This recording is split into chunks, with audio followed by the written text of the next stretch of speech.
नमस्कार दोस्तों। Stock market को गिरवाने के बाद डोनाल्ड ट्रंप ने एक और चीज छोड़ दी। छोड़ा क्या है? अपने अमेरिकन ट्रिप्स को छोड़ दिया कि भैया प्रिपेयर करो युद्ध के लिए। 40,000 से ज्यादा अमेरिकन ट्रूप्स अभी डिप्लॉय कर दिए हैं एडिशनल मिडल ईस्ट के अंदर।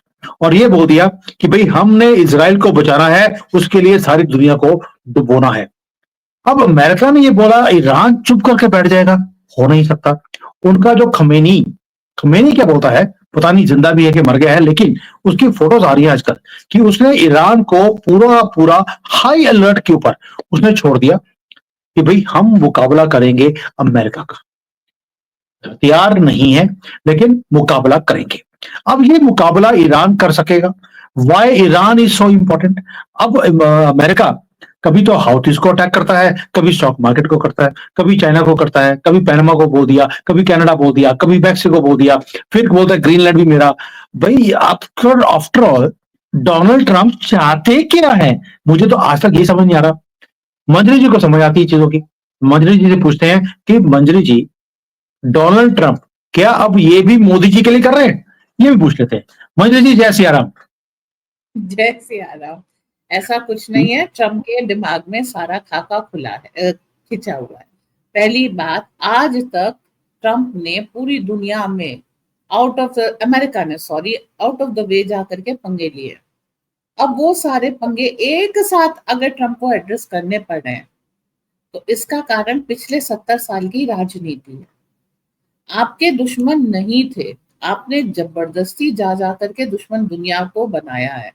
हर देश में उसके लोकतंत्र में आपने जो है प्रो अमेरिकन सरकार बनाने के लिए हर जगह मेडलिंग की है। अब पूरी दुनिया वर्सेस अमेरिका तैयार आपने खुद किया है और 70 साल में इसमें पैसे लगाए हैं, अटेंशन लगाया है और बहुत सारे लोगों को खपा दिया है, अपने आप यहाँ से भी और दूसरों के यहाँ से भी। तो अब क्या है कि अब जो कुछ आ रहा है वो आपके सर पे पूरी दुनिया भर से एक साथ आ रहा है। सॉल्व तो आपको करना पड़ेगा। फर्स्ट ऑफ ऑल, आपने इतने पैसे दुनिया भर में इन्वेस्ट कर दिए कि अमेरिका खाली हो गया। अब अगर आपको अमेरिका में पैसे वापस लाने हैं तो आपको दुनिया खाली करनी पड़ेगी, क्योंकि दुनिया में पैसे लगाए थे वहां से वापस लेके आने पड़ेंगे। अच्छा, अभी जो अमेरिका की इनकम थी वो कुछ जो कहते हैं ना, भारत में कहते हैं कि कुछ अमीरों के हाथ में इनकम है। ऑफ कोर्स, अमेरिका में आप जब जाए तो आपको कहीं पर भी वो लोकल मार्केट नहीं दिखेगी। कहीं पे वॉलमार्ट, कहीं पर टारगेट, इस तरीके के बड़े बड़े मेगा वो आइकिया, ये सब दिखेंगे। जैसे हमारे यहाँ वो लोकल सब्जी वाला होता है, लोकल कपड़े वाला होता है, दर्जी होता है, ये सब आपको कहीं नहीं दिखेंगे। तो जो लोकल बिजनेस है, स्मॉल बिजनेस है, उसको अमेरिका खत्म कर चुका अपने हाथ से। अब अमेरिका तो क्या है, कुछ अमीर लोगों के हाथ में सारी ताकत है, सारा पैसा है, सब कुछ हो गया। फिर आपने क्या किया, उनको विश्व का व्यापार दे दिया, मल्टीनेशनल बना दिया। उन्होंने दुनिया भर से चूसना शुरू कर दिया पैसा, और जो भी उनके हाथ में आया, जो जहर, जो ट्रेंड, जो कुछ भी बेचना था उन्होंने बेचा। सारी चीज का टारगेट क्या बना? अमेरिका। अब लोगों लोकल जो वहां की पॉपुलेशन है, सिटीजन है, नागरिक है, उनका जीना बहुत मुश्किल हो रहा है। आपको अगर उन लोगों को कुछ भी देना है तो मल्टीनेशनल की ग्रिप आपको अमेरिका से भी तोड़नी पड़ेगी। एक लोकल सब्जी वाले को आपको जिंदा करना पड़ेगा। वो क्या होगा, वो इन वॉलमार्ट जैसे इंस्टीट्यूशन के विरोध में हो जाएगा। अब वॉलमार्ट उसका जो है धंधा बंद कराना चाहेगा और उसको सरवाइव करना है। तो ट्रम्प के पास बहुत डिफिकल्ट टास्क है। फिर इन्होंने सारी दुनिया में डेमोक्रेसी स्थापित करने के लिए जो पैसे खर्च किए हैं, उसके कारण अमेरिकन डेमोक्रेसी खतरे में पड़ गई है। तो आपको लेके आना पड़ेगा। अब आ जाते हैं मिडिल ईस्ट पे, जहां पर इन्होंने सारे ट्रूप्स लगाए हैं। देखिए, इजराइल से अमेरिका की बहुत अच्छी दोस्ती है, कारण जो ज्यूज है वो अमेरिका की फाउंडेशंस लेकर थे। उनका एक जो स्ट्रक्चरल जो उनका फ्रेमवर्क है, लेजिस्लेटिव फ्रेमवर्क है, फंक्शनिंग है, वो ज्यूज बनाते हैं। फाइनेंशियल और ऑल्सो। फाइनेंशियल ऑल्सो नहीं, फाइनेंशियल में भारतीय बहुत आगे है। ये बात अलग है कि जब भारतीय स्ट्रांग हो जाते हैं तो ये उनको स्ट्राइक डाउन कर देते हैं कोई ना कोई लॉ ला करके। लेकिन अगर इन्होंने आज तक भारतीयों को छोड़ा होता तो आधा अमेरिका भारतीयों ने खरीद रखा होता। वो सिंपल ईमानदारी से मेहनत कोई रिप्लेस नहीं कर सकता। कभी हिंदू जास पे अटैक करेंगे यूके में, कहीं कुछ, वरना भारतीयों ने पूरा व्यापार से पूरा विश्व जीत लेना था, और वो भी सीधी तरीके से, ईमानदारी से। लेकिन जो इनका फ्रेमवर्क है लेजिस्लेटिव वगैरह, वो ज्यूज बनाते हैं, और इवांका जो ट्रम्प की बेटी है उसकी शादी भी एक ज्यू से हुई है। तो आप समझिए यहाँ पर एक ज्यू लिंक है, और ज्यूज अपने इजराइल के लिए बहुत डेडिकेटेड है। तो आपको दोनों तरफ से देख ले, CIA, पेंटागन या फिर FBI, ये सारे जो सब कुछ है, जो आपका जुडिशियल सिस्टम है, जो आपका एजुकेशन सिस्टम है, हर जगह ज्यूज हैं। इनफैक्ट जो डीप स्टेट है उसमें भी बहुत सारे ज्यूज हैं। तो और इनके पैक्ट भी साइन है कि इजराइल की हर तरह की मदद अमेरिका करेगा। अभी जो इनकी डिक्लासिफाइड फाइल है उसमें भी यह है कि कैनेडी की हत्या इसलिए की थी, इसराइल को एटॉमिक न्यूक्लियर वेपन नहीं देना चाहता था, इसलिए मारा था। तो ये बहुत बहुत डीप स्टेट है, और ये बहुत गहरी पकड़ रखता है अमेरिकन उसमें पॉलिटिक्स में। ऐसे में जब इसराइल का, अच्छा ये अक्टूबर 7 वगैरह एक जगह है, ये चीज मैं बता दूं, ग्रेटर इसराइल बनाना इनकी बहुत पुरानी नीति है। ये कोई अक्टूबर 7 के बाद नहीं आई है, हाँ अक्टूबर 7 के बहाने इन्होंने लागू कर दी है। तो ग्रेटर इसराइल इनको बनाना था, तो मुस्लिम वर्ल्ड से इनको जमीन वगैरह लेनी थी। अब ये फेस इसराइल का आप पहली बार देख रहे हैं, जहां पे वो लेबनान में घुसा हुआ, उधर से इजिप्ट से पंगा ले रहा है, लेकिन इनके पास ना तो स्ट्रेटेजिक डेप्थ इतनी है। अगर आप कायदे से इसराइल को बॉम्ब करें तो Israel will, Jews will be finished over there. Length breadth इतनी नहीं है फाइटिंग फोर्स के लिए, पॉपुलेशन इतनी नहीं है, एमिनेशन इनको अमेरिका से मिल जाते हैं because they have sign the pact so in such a way. तो आपको जब भी ये करना है तो इसराइल को का साथ ये लोग देते हैं, और इसराइल इनके फ्रेमवर्क को बहुत अच्छी ग्रिप करता है, इसलिए भी वहां पर ट्रूप्स भेजे गए हैं। अब जब ट्रूप्स भेजे गए हैं तो किसके खिलाफ भेजे गए हैं? जो चारों तरफ का मुस्लिम वर्ल्ड है। सबको मालूम है they are Jews and they are Christians, both are kafirs for Muslims. So they, जो मुस्लिम वर्ल्ड है वो अपना शिया सुन्नी ये वो भूल करके यूनाइट हो रहा है। और उसकी पहली वार्निंग ये आई है कि आप हमारी भूमि को, कतर ने जैसे कहा you can not use my land, हमारी भूमि का इस्तेमाल आप ईरान पे अटैक करने के लिए नहीं कर सकते। ईस्टर्न एशिया में आप देखिए America versus China, western Asia में देखिए अमेरिका वर्सेस इसराइल, वो सॉरी ईरान। दो दुश्मन इन्होंने कार्व आउट करके रखे जिनके विरोध में इनको एक्ट करना।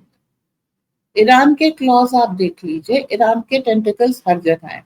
पहले तो 3 प्रॉक्सी है, हमास, हिजबुल्ला और हूती, तीनों एच से शुरू होते हैं। 3H is easy to remember. Hamas को ये कहते हैं काउंटर कर दिया इन्होंने इसराइल में, बट लड़ाई अभी जारी है, they are still fighting Hamas.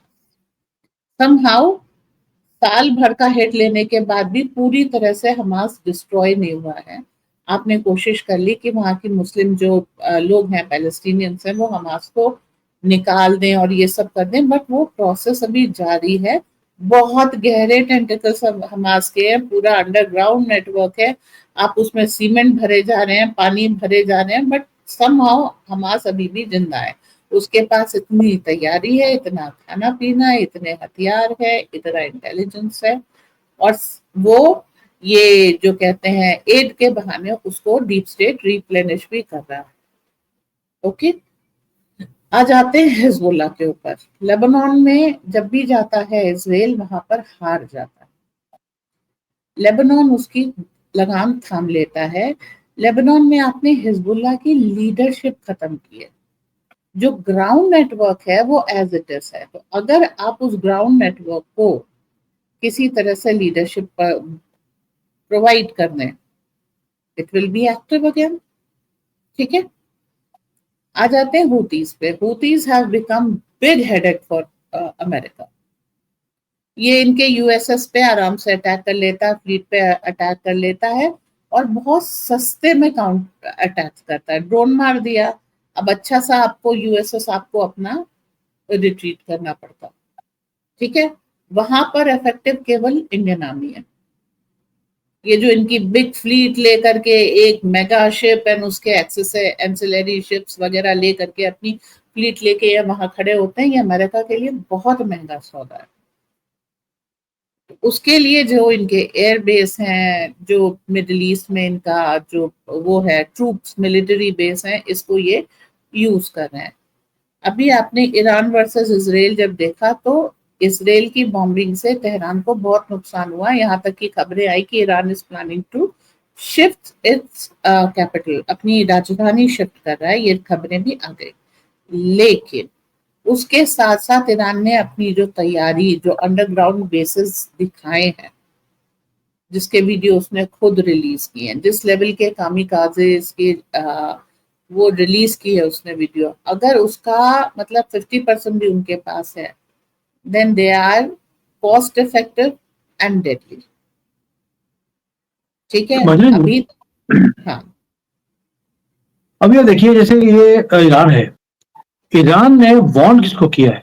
America को नहीं किया, गल्फ के नेबरिंग कंट्रीज को किया है, और तुर्कियों को कहा है कि भाई आप भी मेरे साथ हाई अलर्ट पे आ जाइए और हम अमेरिका का मुंह तोड़ जवाब देंगे। यानी कि they are preparing for war, not only themselves but other countries around them also. तो आपका जो कहना है, ईरान ने अपने आप को सेफगार्ड करने के लिए मल्टीपल लेवल्स पर तैयारी करी हुई है। एक, उसकी जो 3 H है, हौतीस, हमास और हिजबुल्लाह, उनको खड़ा कर दिया। उसके बाद जो आसपास की कंट्रीज है उनको भी बोल दिया कि भाई आपके टेरिटरी के ऊपर से तो मिसाइल और प्लेन उड़कर आएंगे, आप भी कुछ इस पे मेरी मदद कीजिए। ऊपर से सारे उम्मा ने अपनी सारी दुश्मनी को बुलाकर ईरान के पीछे खड़ा होना पसंद किया है। आपको नहीं लगता कि जो ये पूरी तैयारी है ईरान की, it is much better than what America is planning, और अमेरिका को वहां पे मुंह की खानी पड़ सकती है?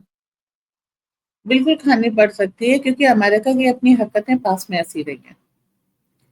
अमेरिका ने पहले मदद के बहाने जाता है, फिर उसके देश के रिसोर्सेस अपने अंडर में कब्जा करने लग जाता है, और इस कारण जो है बहुत सारा धोखा मुस्लिम वर्ल्ड खा चुका है। ऐसा नहीं कि उन्होंने टेस्ट नहीं किया है। एक, अमेरिका का ही सीआईए ने सारा डॉक्ट्रिन पढ़ करके इनको टेररिस्ट बनाया है। जब ओटोमन एम्पायर ब्रेक हुआ था तो कमाल अतातुर्क ने जो रेवोल्यूशन किया था उससे लगभग जो है खलीफत खत्म हो चुकी थी, ठीक है। इन्होंने खुद ही खत्म कराई। फिर इनको एक दुश्मन चाहिए था जिससे विश्व को डराया जा सके, एंड वो टेररिस्ट केवल ये कुरान की मदद से बनाए जा सकते थे। तो CIA is mother of all the terrorist organisation. They are doctrinating them, they are funding them, they are fueling them, and they are maintaining their position in the world. ये सब सीआईए कर रहा है अंडर द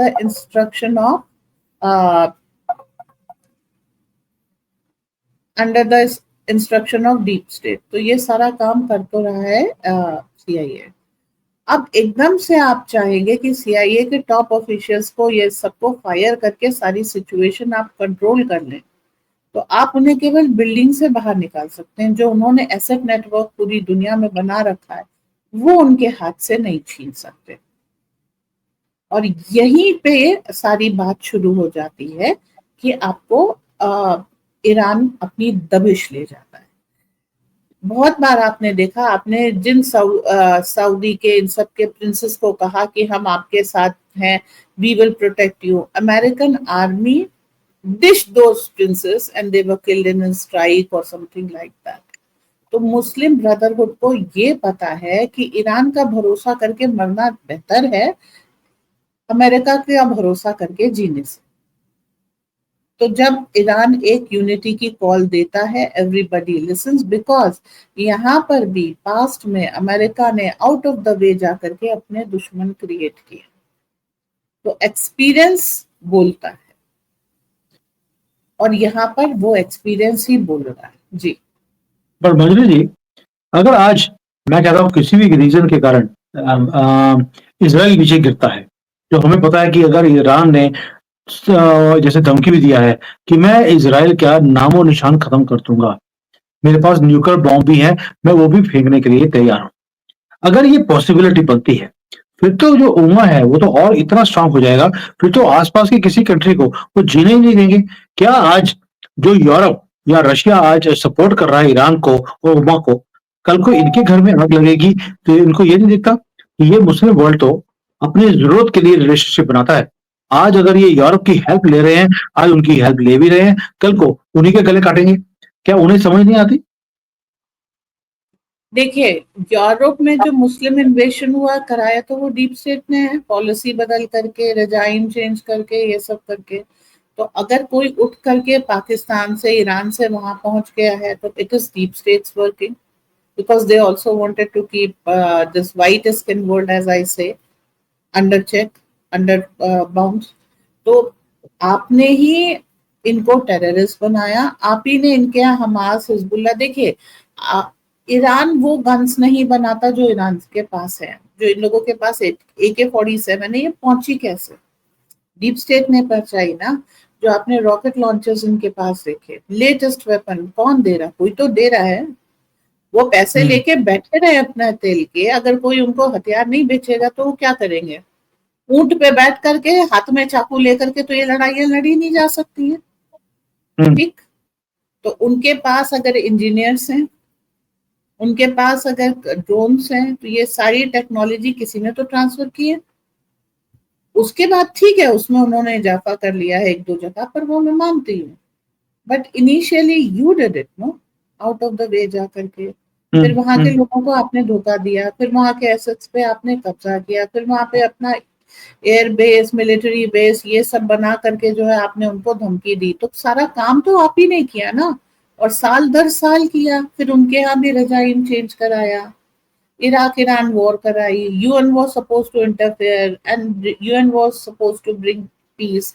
ऐसा नहीं हुआ। अच्छा भला सद्दाम हुसैन था, आईसिस से तो बेहतर ही था, अलकायदा और आईसिस से तो बेहतर था।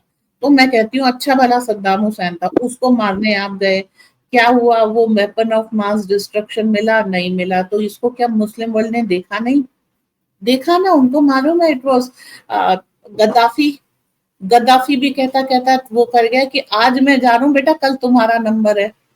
गद्दाफी को भी आपने सब आउट ऑफ द वे जा करके देखा। अब ठीक है, तुर्की को बीच बीच में मतलब खलीफत चढ़ती है, पर अगर उसको खलीफा बनना भी है तो उसको पूरी मुस्लिम उम्मा का साथ चाहिए। और मुस्लिम उम्मा आज तक अमेरिका का टूल बना हुआ था। तो जब वो चाहते थे टूल की तरह इस्तेमाल करते थे, और जब काम निकल जाता तो गोली मार देते थे। सो इनके प्रति एक नेचुरल दुश्मनी इन लोगों के बीच में आ गई है। तो अगर ये अपना काफिर होना, काफिर और मोमिन का किस्सा छोड़ना चाहें तो अमेरिका की हरकतें बीच में आ जाती हैं। तो इसके कारण ये चीजें खत्म नहीं हो रही हैं, और एक के बाद एक ये बढ़ती चली जाती है।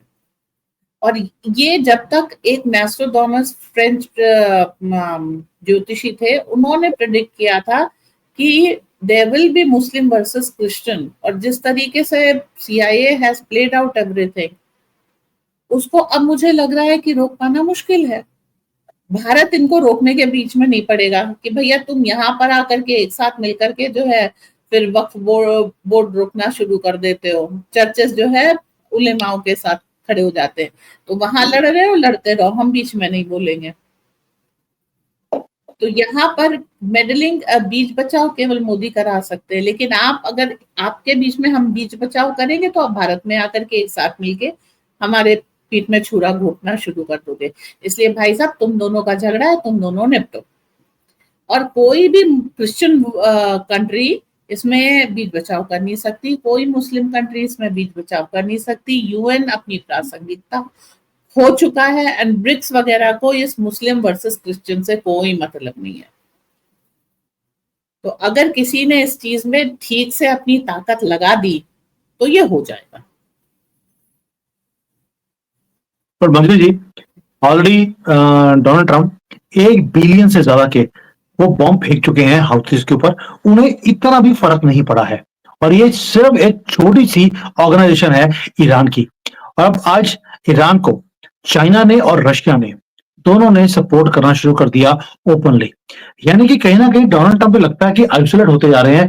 ही इज ट्राइंग कि पूरे दुनिया से पंगा लिया जाए। ईरान को भी सीधा करना है, उधर से यूरोप को सीधा करना है, इधर चाइना को भी सीधा करना है। अपनी कंट्री टेडी हो गई है। तो ये युद्ध कहां तक जाएगा ये वक्त बताएगा। But somewhere the war lines, जिसको बोलते हैं कि ट्रंप ने बोला था कि मैं युद्ध वाला प्रेसिडेंट नहीं हूं, मैं युद्ध रुकवाता हूं। लेकिन डोनाल्ड ट्रंप तो वही काम करने लगे कि एक तरफ युद्ध रुकवाने की बात करते हैं, दूसरी तरफ शुरू कर रहे हैं। देखिए, यहाँ मुसीबत ट्रम्प की ये है कि हूतीज बहुत स्ट्रांग हो गए हैं। अगर वहां पे वो यूएसएस नहीं खड़ा करेंगे तो विश्व के ये जो स्वेज कैनाल है उसके ऊपर से कब्जा छूट जाएगा, और वो पनामा कनाल वाला हाल होगा कि चीनी आके बैठ जाएंगे या कोई और आके बैठ जाएगा। फिर वहां पर अमेरिका ने बनाई थी, अमेरिका को ही टैक्स देना पड़ेगा, राइट। अगर यूएसएस वहां पर खड़ा करेंगे तो हूतीज यूएसएस पे अटैक करेंगे, वो आपको वहां खड़े होने नहीं देंगे। सवाल ये है, आप अगर वो जगह छोड़ दोगे तो इनकम खत्म, कब्जा खत्म, strategic trade route Indian navy के हाथ में गए, ठीक। अगर वहां पर आप हटा लोगे, आप अपने यूएसएस हटा लो, झगड़ा खत्म। हूतीज उड़ करके अमेरिका आपको मारने नहीं आएंगे। लेकिन सवाल ये है कि स्वेज कैनाल रखनी है कि देनी है। रखनी है तो आप मिलिट्री रखोगे, मिलिट्री रखोगे तो हूती अटैक करेंगे। और अगर देनी है तो किसको दोगे? फिर तो वहां पे मांगने के लिए दुनिया खड़ी है, ठीक है। फिर इजराइल के साथ आपकी बाउंडेशन आ जाती है कि आपको, आप हटे तो इजराइल खत्म, just by the law of nature खत्म। इतनी संख्या है मुसलमानों की कि इतना इन्फ्लेक्स इजराइल झेल ही नहीं सकता। और इजराइल इस समय फुल फ्लेज्ड वॉर के मूड में, गोलन हाइट पे गया, छोड़ा नहीं, सीरिया छोड़ना नहीं, ये छोड़ना नहीं, ग्रेटर इजराइल के चक्कर में वो पड़ा हुआ है। तो आपने पैक्ट कब साइन किया था और चुकाना कब पड़ रहा है? सवाल ये है। तो अमेरिका अपने पैसे भी फंसा हुआ है, अपनी लालच से भी फंसा हुआ है। वो एक है ना, एक बंदर ने घड़े के अंदर चने पकड़ उठाने के लिए हाथ डाल दिया, घड़े का मुंह छोटा था, मुट्ठी पकड़ के अगर हाथ बाहर निकालोगे तो दिक्कत आ जाएगी, चने छूट जाएंगे, अब बंदर भूखा रह जाएगा। और अगर चने पकड़े रहोगे तो हाथ उसके गले से, मुहाने से बाहर नहीं आएगा, वो ऐसे करके फंस जाएगा। तो यहाँ पर डोनाल्ड ट्रंप फंस गए हैं। इजराइल का साथ देंगे मुसीबत, नहीं देंगे मुसीबत, स्वेज कैनाल अपने कब्जे में रखेंगे मुसीबत, नहीं रखेंगे मुसीबत। तो अब इनको पहले ये, अगर इस लड़ाई को टालना है तो ट्रंप को ये डिसाइड करना है कि उनकी पॉलिसी क्या होगी। Can they ditch Israel and can they hand over Suez canal? Suez canal देते ही रेड सी से कब्जा खत्म, मेडिटेरेनियन से कब्जा खत्म, यूरोप हाथ से निकला, अफ्रीका हाथ से निकला। सो केवल स्वेज कैनाल नहीं है, ये याद रखिए। इंडियन ओशन वो दे चुके हैं और इंडो पैसिफिक वो दे चुके हैं। Are they ready to give Red Sea and Mediterranean? That is the whole question. चलो ये क्या, ये बड़े ही कॉम्प्लेक्स सिचुएशन है। अभी अभी अनाउंस हुआ है कि ये ट्रूप सारे ईरान की तरफ, बाकी मिडिल ईस्ट में डिप्लॉय किए जाएंगे। पहले तो ये देखना होगा कि डिप्लॉय होंगे तो करेंगे कहां पर। ऑलरेडी 50,000 सोल्जर्स ऑलरेडी अमेरिका की उस एरिया में है, अभी 40,000 और लेके जा रहे हैं। इसलिए उन्होंने अफगानिस्तान को बोला था कि हमें अपना बेस वापस चाहिए जो आपने चाइनीज को दे दिया है। तो यहाँ पर एक बहुत बड़ा घमासान होने की तैयारी है। ईरान ने बोल दिया हम तो झुकेंगे नहीं, हम कोई भी डायरेक्ट इनडायरेक्ट बात नहीं करेंगे। अब लड़ाई है तो लड़ाई से देखी जाएगी। भाई वो तो पहले भिखारी हैं, नीचे गिरे हुए हैं, अब और कितना गिरेंगे। अब अमेरिका को तो चाहिए, देखता है कि अमेरिका वहां पे क्या करता है। और हो सकता है पाकिस्तान बोले ये पैसे दे दो, हमारी जमीन आप यूज कर लो। फिर पाकिस्तान को तो पैसे चाहिए, अमेरिका बोले कि आपको अटैक करना है ईरान के ऊपर, कोई दिक्कत नहीं, साढ़े एयरबेस तो खाली पड़े हैं वैसे भी, तो आप इसको यूज कर सकते हैं। अब देखते हैं आगे जाके होगा क्या। Very very interesting time. बहुत ही अनसर्टेनिटी है मार्केट में, स्टॉक मार्केट नीचे आनी शुरू हो गई है, बुरी तरह से ब्लड बात है पूरे दुनिया के अंदर। अमेरिका ने बोला था कि, डोनाल्ड ट्रंप ने बोला था, अमेरिका ने नहीं, कि भाई मैं युद्ध नहीं करूंगा, और खुद ही युद्ध शुरू कर रहे हैं, इकोनॉमिक भी, और मिलिट्री भी।